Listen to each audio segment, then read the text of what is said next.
na siwezi kueleza, siwezi kueleza, siwezi kueleza. Amefanya maajabu na siwezi kueleza. Amefanya maajabu. He has done so much for me that I cannot tell it all. I cannot tell it all. I cannot tell it all. He has done so much for me that I cannot tell it all. He has done so much for me. Nerekete maganya, digehota kotareria, digehota kotareria, digehota kotareria. Nujekete maganya, digehota kotareria.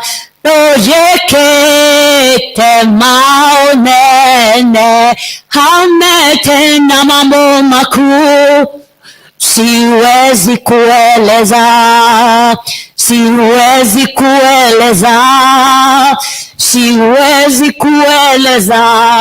Ametenda maajabu na siwezi kueleza. Ametenda maajabu. Ameniponya kwa dhambi na siwezi kueleza. Mimi siwezi kueleza, siwezi kueleza. Ametenda maajabu na siwezi kueleza. Ametenda maajabu.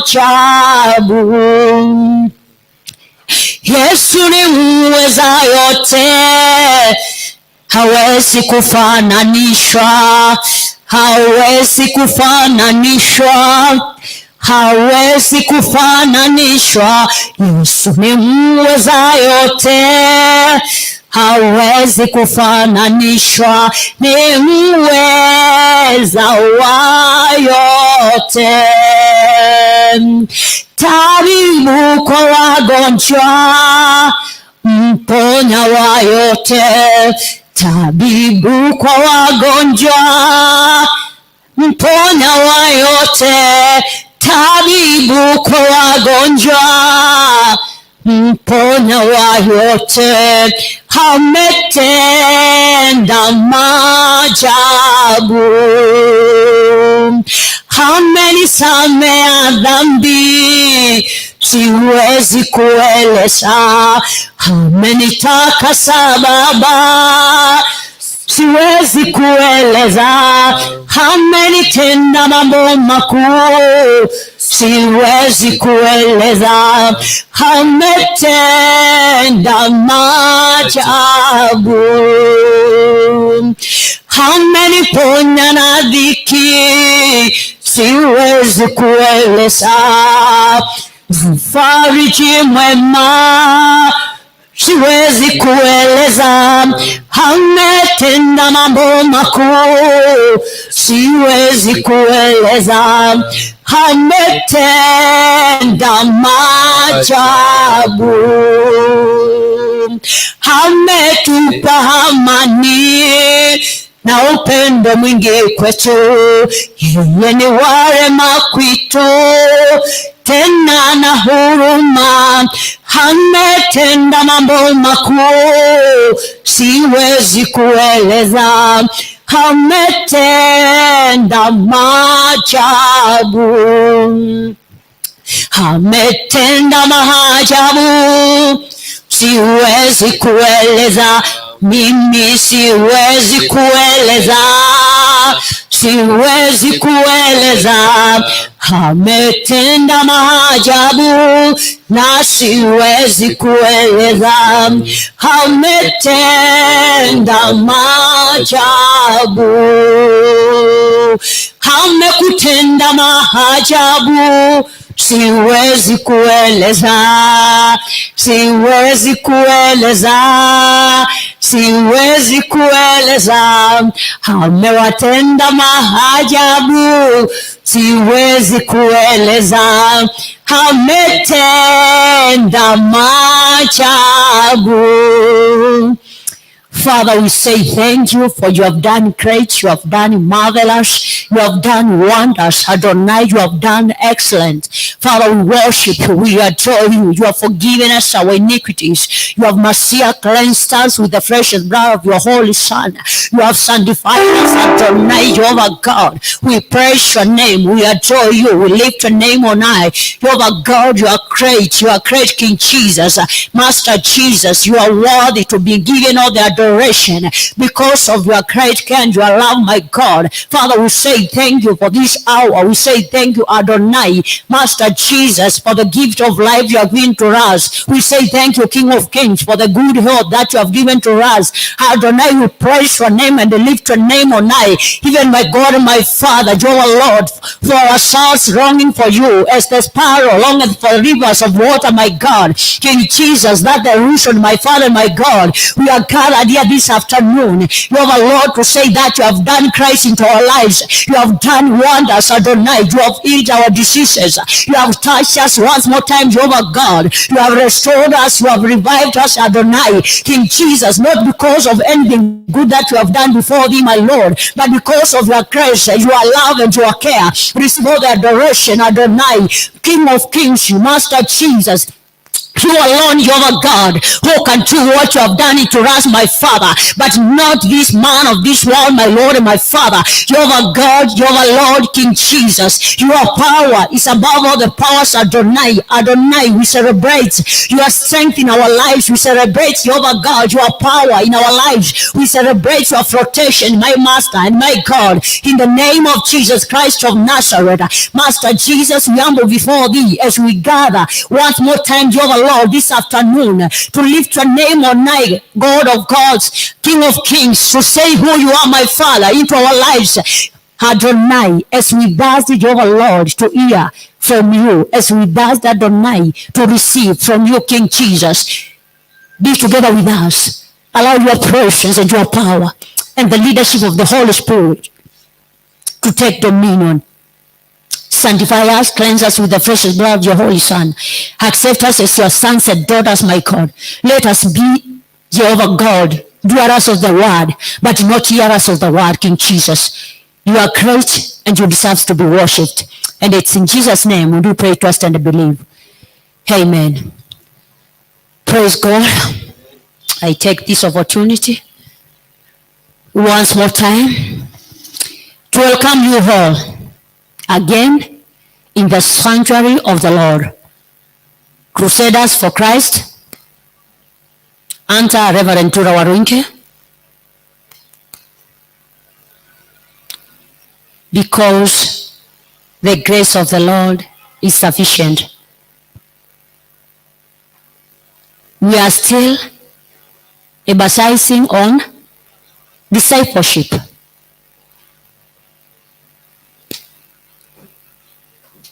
Because we have missed the mark as Christians, we have become reluctant.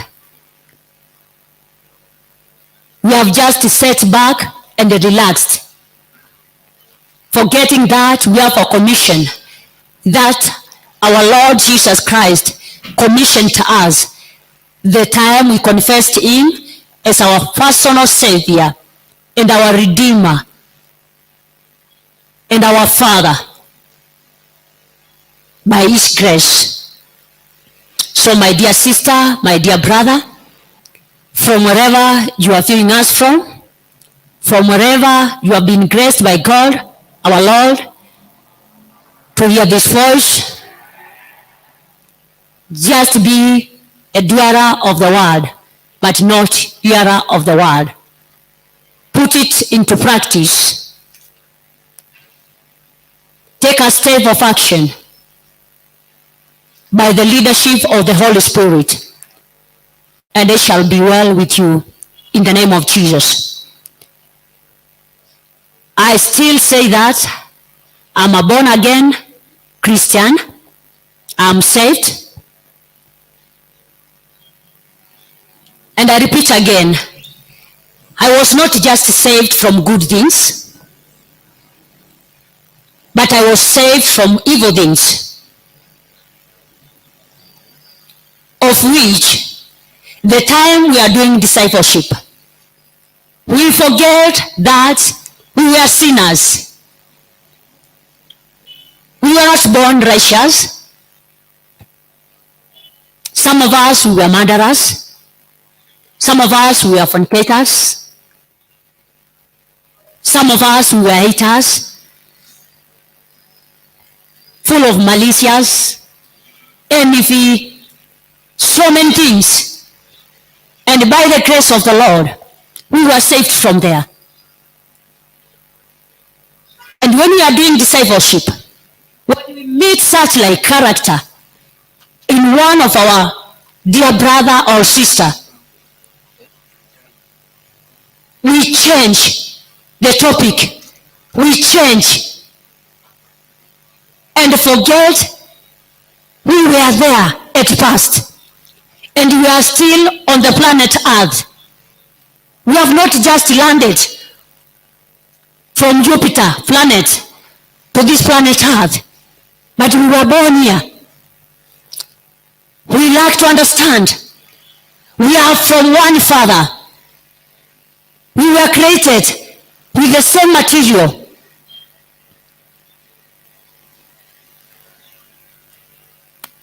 By one Father.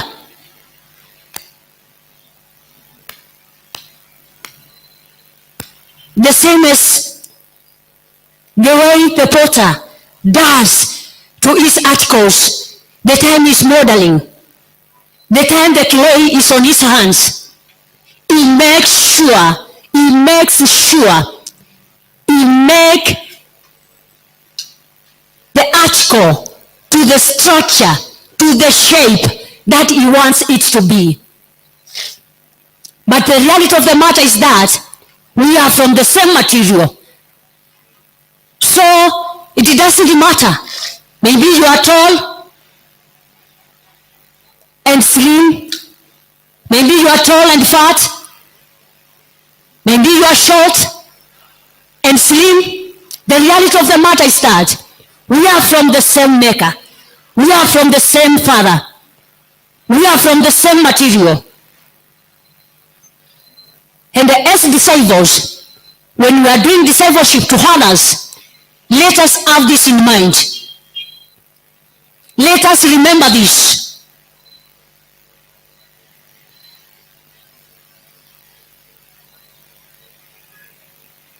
In the name of Jesus.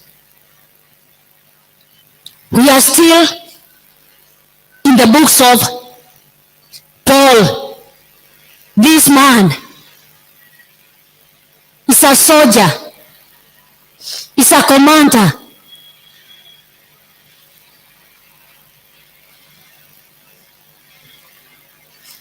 Why? This man has great wisdom. And we as disciples, we as believers, we as born again Christians, may we pray that the Lord our God may give us this wisdom.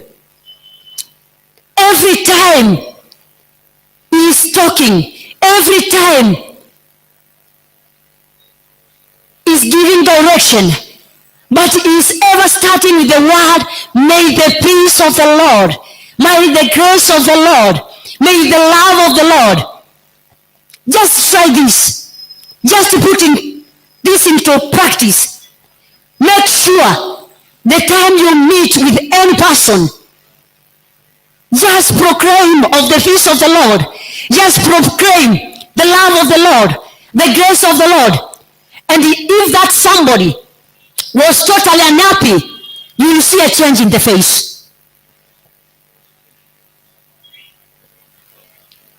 And by the way, what's grace? Because this man is repeating this word. every letter of Paul, grace,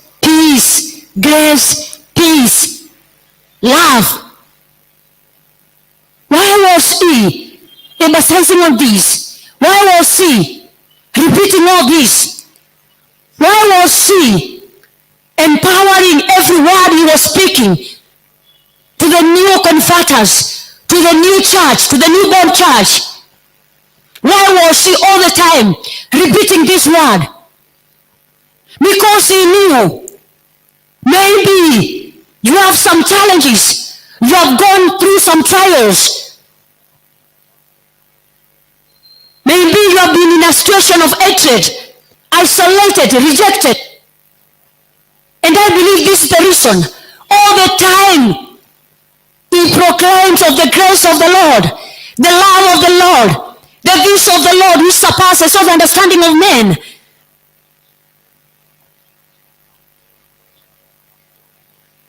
The grace, I believe, grace is being given by God what you need, but not what you deserve. You are being given what you need, but not what you deserve. You have no any qualification to deserve the grace of the Lord. The grace of the Lord is limitless. The grace of the Lord,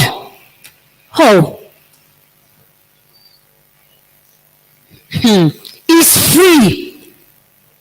Free and really free. It is unconditional. The grace of the Lord.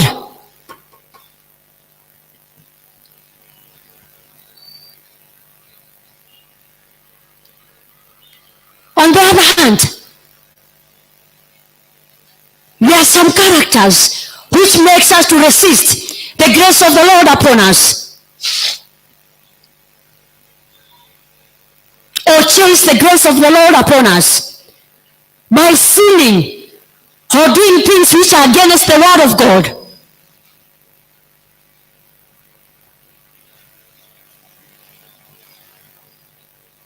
Through our speeches, our minds, our bodies, even giving lying promises in the house of the Lord, you resist the grace of the Lord upon your life. You resist the grace of the Lord upon what you are doing. You chase it by your own deeds. And because of that, I want us to encourage ourselves from the book of Titus. Paul, everywhere he found a church. Everywhere he started a church. Everywhere he laid a church. He made sure he has prepared somebody. The time is just laying the foundation. And that's the character of a leadership. That's the character of a leader. Any single day, a leader is somebody who prepares somebody for his replacement, because you are not there permanent. Very soon you may die, and to God soon doesn't mean any second. It may take years. It may take months. But it's good as a leader, as a mentor. Prepare your replacement by the grace of the Lord.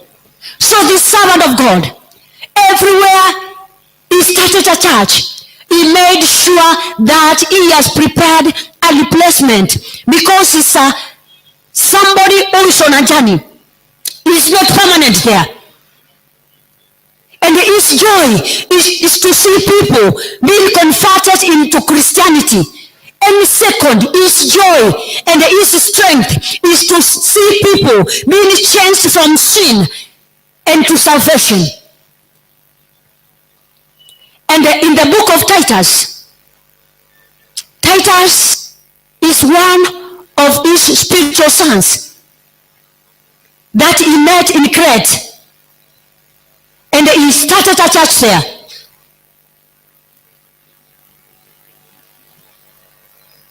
And the time he ministered to Titus, he saw Titus being changed, being transformed, having the same faith with him. He taught him the ways to do as a disciple. When you meet with such a people who are not saved, people who are discouraged, people who have just lost their hope, he taught him how to deal with such like. So when he left Crete, he wrote a letter to Titus, reminding him where the Lord our God Jesus Christ has taken him from. Where the Lord Jesus Christ has taken Paul himself from, being a sinner.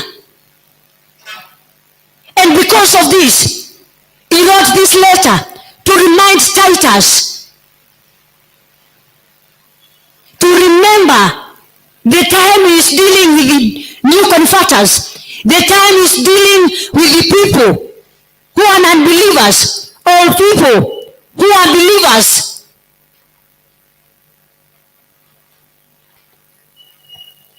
So let's read and hear what Paul said to Titus. Titus chapter 3 from verse 1.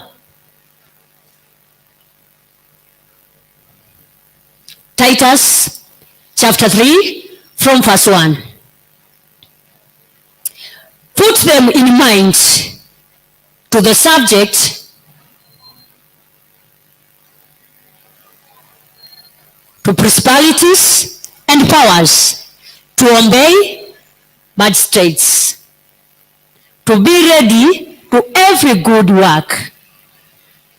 Huwakumbushe watu kunyenyekea. Huwakumbushe watu kunyenyekea kwa watu wenye uweza na mamlaka.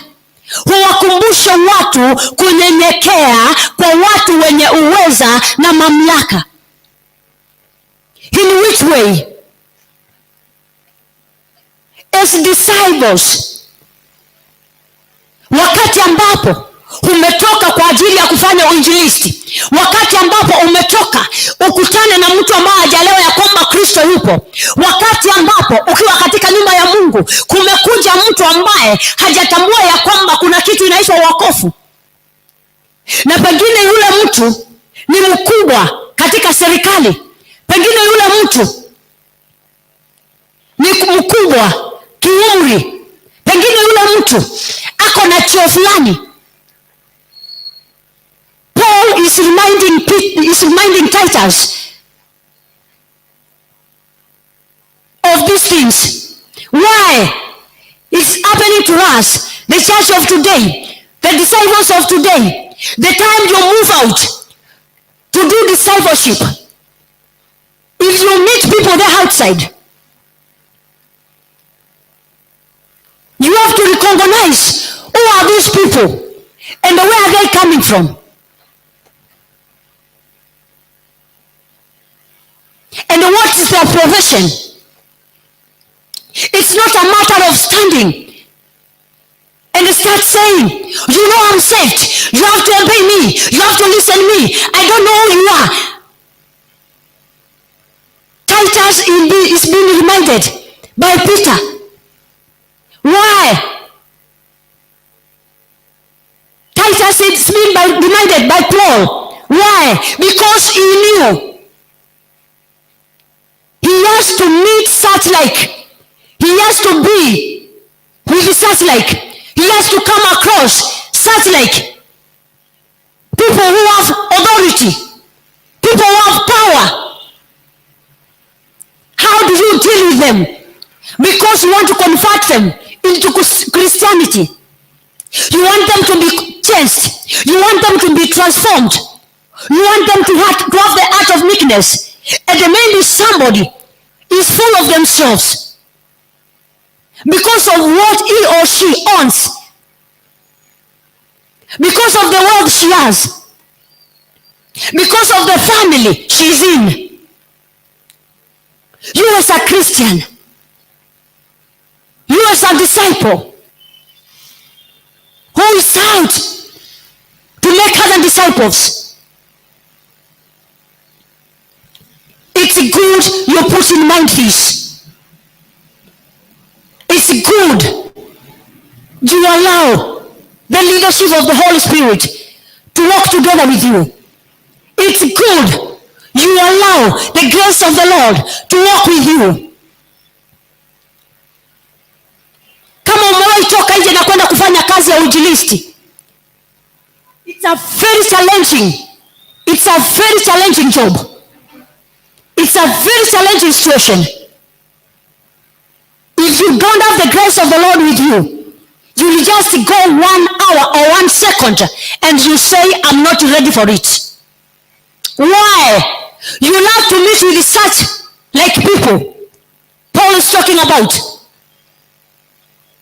You'll also just knock a door of somebody and that person looks at you and they just ask you, are you lost? Do you know where you are going? Do you know who you are talking to? Why? We were there. Tulikuwa huko. Na tukaokolewa kwa neema. And that's the reason I said the other day here. There are some brethren who were doing evangelism. And they started moving from one door to another. And the truth of the matter, they knocked one door of a brother. And the brother welcomed them. They said, yes, come in. But they did not enter in the house.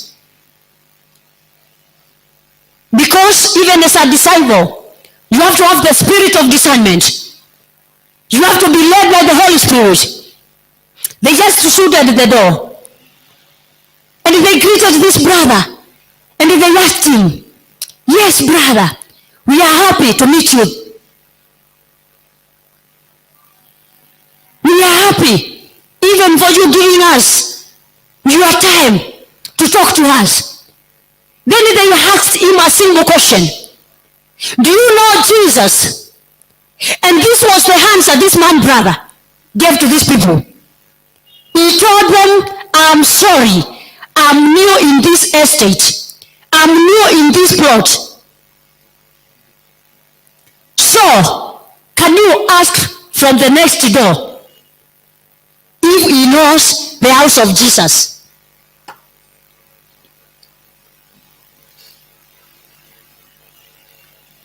Akawambia, na roho safi, uliseni hapo kwa jirani, mimi ni mgeni, nilihamia hapa juzi. Kwa hivyo watu wote bado sijawajua. Uliza kwenye mlango mwingine wanajua kwa Yesu ni wapi. Lakini wao walikuwa wanamuongelelea Yesu. Yesu Kristo. Yesu Kristo aliyetupenda. Yesu Kristo aliyekufa kwa ajili ya dhambi zetu. Yesu Kristo aliyetuneemesha. Yesu Kristo aliye mwingi wa rehema. Yesu Kristo ambaye anasamea.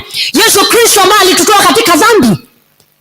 Lakini huyu mwanaume, sababu hajawahi sikia hilo jina Yesu, hajapata mtu akamfikia na kumwambia ya kwamba kuna mmoja ambaye anaitwa Yesu, ambaye jina lake alilinganishwa na majina mengine. Jina lake linapotamkwa kuna kubadilishwa, kuna kuinuliwa, kuna kufunguliwa.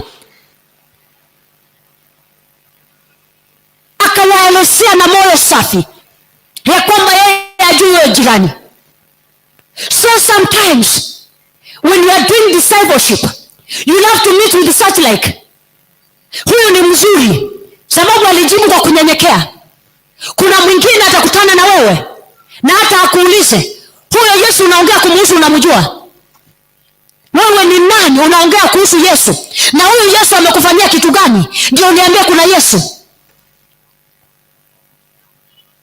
And that's the reason the servant of God, Paul, is encouraging us as disciples of Christ that we may allow the grace of the Lord walk together with us, that we may allow the love of the Lord to walk together with us, that we may allow the peace of the Lord to walk together with us.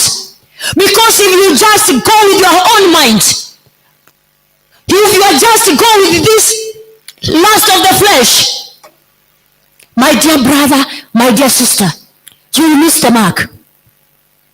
Na utafanya jina la Yesu lidhiakiwe, utafanya jina la Yesu Kristo litukanwe, utafanya jina la Yesu Kristo lidharauliwe. Ni kwa nini? Umeenda bila neema ya Bwana, umeenda bila mwongozo wa Roho Mtakatifu, umeenda pasipo amani ya Bwana.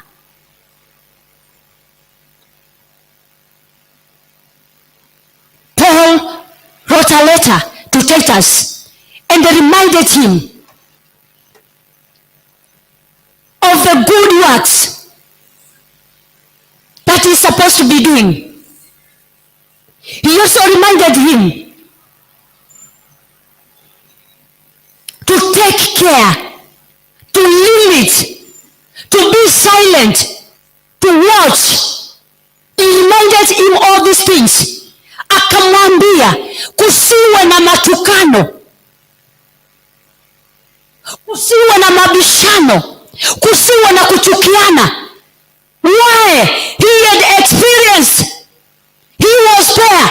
Akajua ya kwamba wakati ambapo unataka wengine wakapata kutambua ya kwamba kuna Mungu anayeishi milele, kuna Mungu anayebadilisha, kuna yule utamkuta na akwambie hii hali niko ndani, wewe unaniambia hati kuna Mungu ambaye anaponya, huko na kichwa mbaya.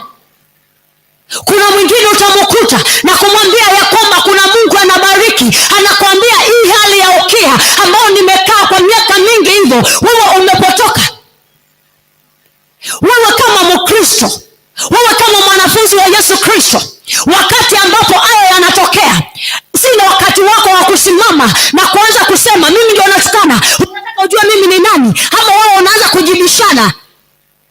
No, the time you allow the grace of the Lord to walk together with you, hiyo itapatikana kwako. Na ndiposa Paul akakumbusha Titus kijana wake, akamwambia ninaomba tafadhali kusiwe na mambo kama hayo.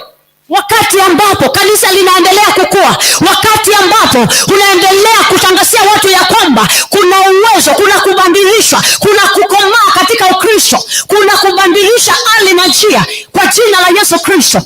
Kusiwe na mabishano, kusiwe na kuchukiana, kusiwe na kushindana, kusiwe na matukano, kusiwe na kugombana. Why? The reason he wrote this letter to Titus, he wanted to remind him where the Lord Jesus Christ our Savior removed them from. He continued to remind him, remember that we were not perfect. Remember that we were not good. We were sinners. We were fornicators. We were haters. We were fighting. We were despising. Even rejecting people. Now, by the grace of the Lord, by the love of the Lord, by the care and the redemption and forgiveness of our sins through Jesus Christ of Nazareth, He is the one who has made us to be who we are right now. The same to me and you this afternoon. You find most of the times, instead of being disciples to the sinners, instead of showing them the greatness of our Lord Jesus Christ of Nazareth, the love that He has, the compassion that He has, instead we stand aside and start judging them. We start pointing fingers to them. We start talking against them. We start discussing them, even separating us from where we are. That's not the work we are called to do. That's not the discipleship. Paul is reminding Titus that we will abandon them. Kama mwimbaji mwenye aliimba ule wimbo ambao unaimba ya kwamba nilikuwa mbaya kuliko wewe, Yesu ni Bwana amenibadilisha mimi, Yesu ni Bwana. Ukubali ukatae, wewe ni nani? Yesu ni Bwana. We were sinners and more filthy. Kitu kimeoza, kitu ambacho hakiwezi kubalika, lakini kwa neema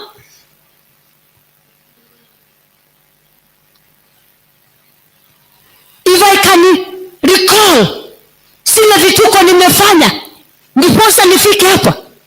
It has taken the grace of the Lord to be who I am today.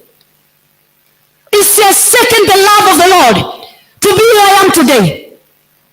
It has taken the care of the Lord Jesus Christ for me to be who I am today. For me to stand here and testify that there is power, that there is love, that there is grace in the Lord Jesus Christ, our Savior. If it was not because of His grace, I couldn't be standing here this afternoon. Now, who am I to see the downfall of my brother? Who am I to see the downfall of my sister? As I see the weakness in you, that's now the highest time for me to see the strongest part of you. And I draw you closer to me. I show great love to you. I talk of peace into your life. I embrace you, but not to despise you, not to abuse you, not to start judging you. That's not discipleship.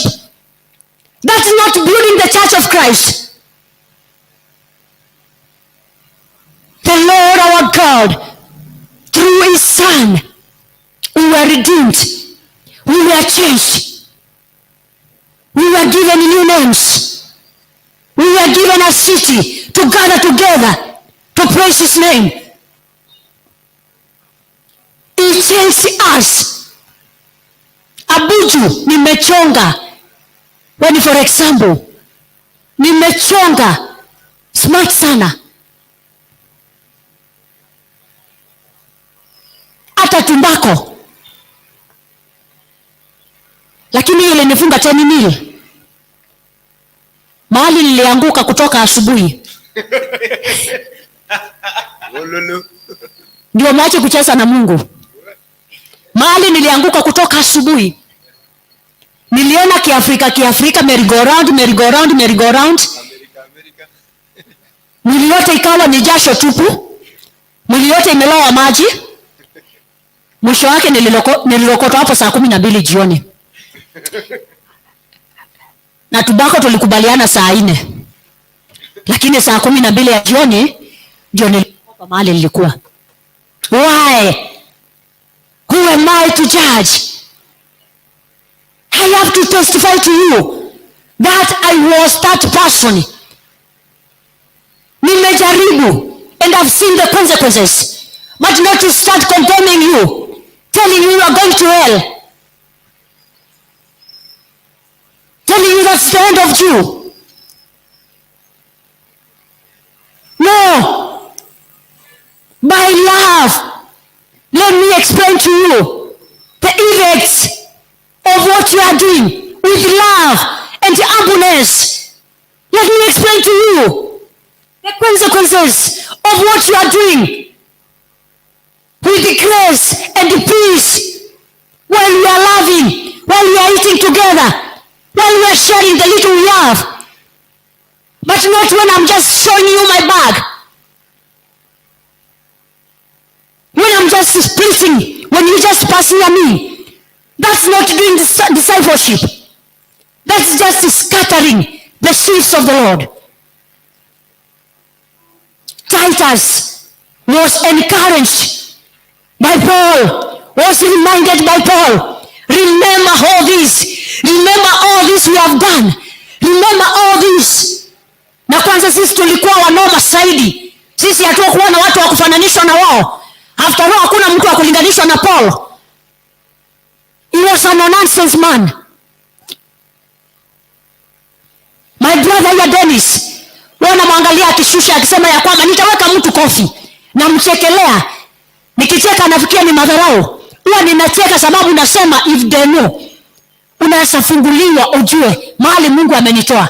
Because hakuna mtu uwe unatoshanaje, uwe nani, aturejiani kuchapana. It wasn't me. It wasn't me. Mpaka saa zingine wanganakaa naambia Mungu, hiyo nguvu mahali penye sijui ilikuwa inatoka, na nina change mpaka hata bure ukiniangalia unanipa njia. Lakini wewe ulikuwa umejiamini vita. Wewe unaona wewe ni mkubwa, unatazama unaona kamili. Hiyo nguvu ambayo Mungu alikuwa anaachilia kwangu, mpaka anabadilisha sura, inakuwa ni ya kuongopa bila kuongea tu. Utaangalia uso na macho, unaenda bila kuongeleshwa na mtu. It has taken the grace of the Lord to transform me. Who am I to judge you? Who am I to abuse you? Who am I to discourage you? I'm here to embrace you, to encourage you, to tell you that Jesus loves you, to tell you that Jesus died on the cross because of all this.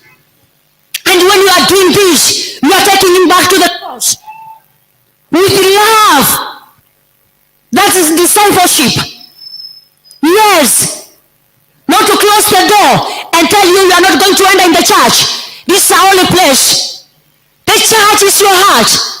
Search your heart first before you start seeing the building. Because this is a place where the Lord our God has made it for us to gather together, that we may embrace each other, that we may encourage each other, that we may love each other, that we may cope with each other.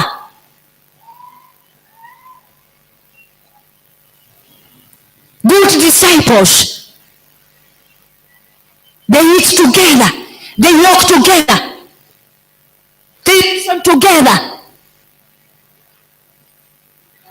They speak one language.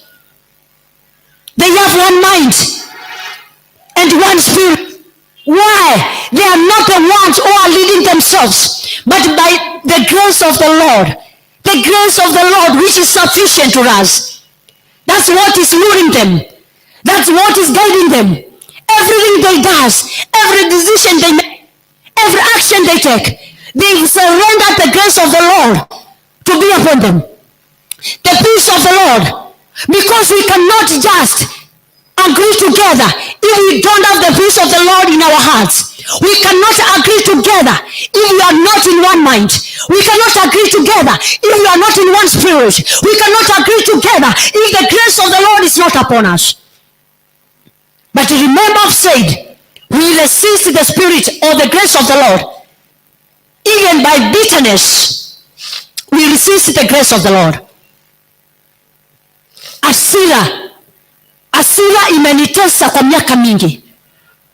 Imenigharimu kulilia Mungu. Imenigharimu hasira, bitterness. And I think that's the reason Mungu amenipitisha katika njangwa. Amenipitisha katika njangwa ile ya ukweli.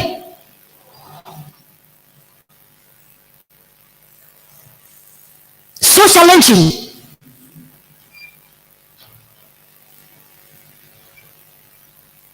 Unaenda airport kungojea ndege shuke na unangojea maiti.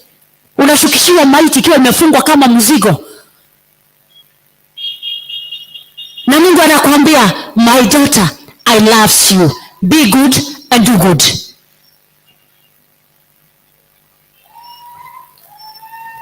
Let's allow the grace of the Lord to dwell in us. Let's allow the grace of the Lord. Tusikubali tukapitishwe kwa changamoto sababu ya kuresist the grace of the Lord. Waliopewa neema walikataa neema. Let us not resist the grace of the Lord. Paul wrote to Titus and wrote to me and you. That's the reason we are reading this letter today. That we may understand, that we may be reminded that we are disciples of Christ and we are like Christ. So wherever you are, wherever it.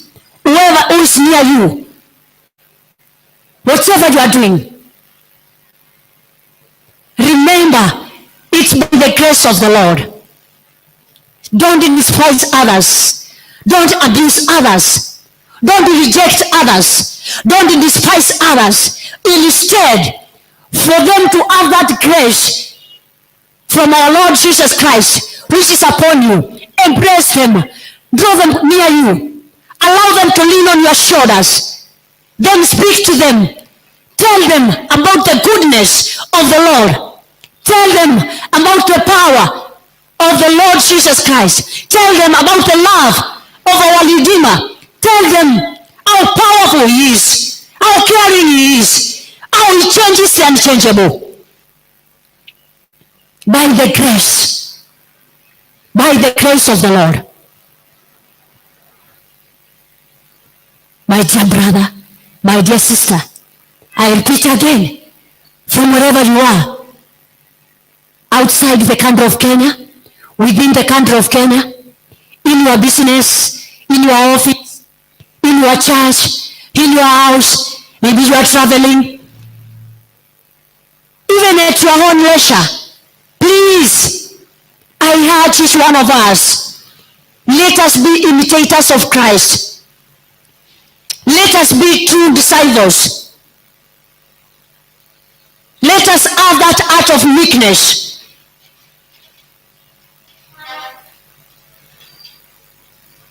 We agree with one another. We bear with one another. For the glory and honor, go back to Him. And many shall be changed. Many shall be transformed.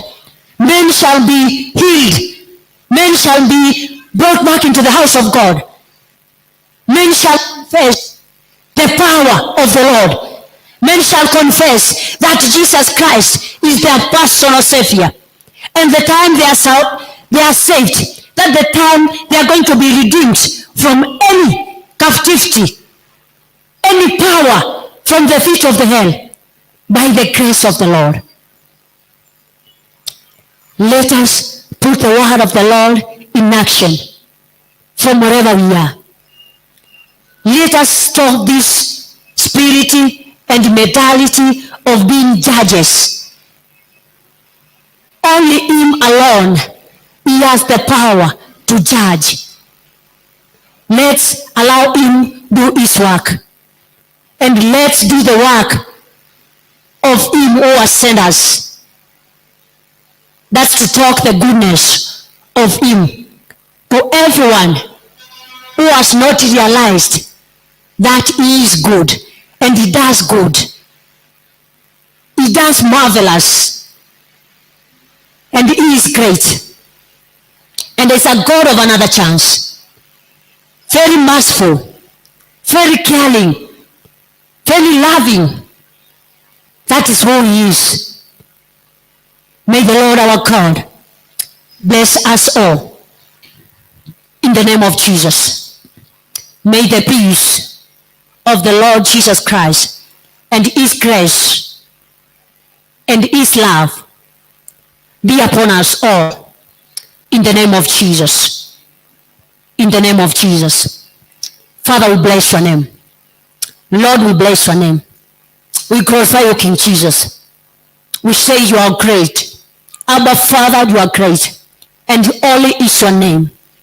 Holy is your name, my God. The 24 elders, my Father, even the first angel, my Lord, they bow before you day and night. They don't become weary. They lift up their hands. They bow before you, King Jesus, saying, holy is your name. Holy is your name, my God. Holy is your name, King of Kings. Holy is your name, our Redeemer, into our lives, into our families, into our country, into our ministries, my God. Oh Adonai, King of Kings, we need your grace. We need your peace. We need your love.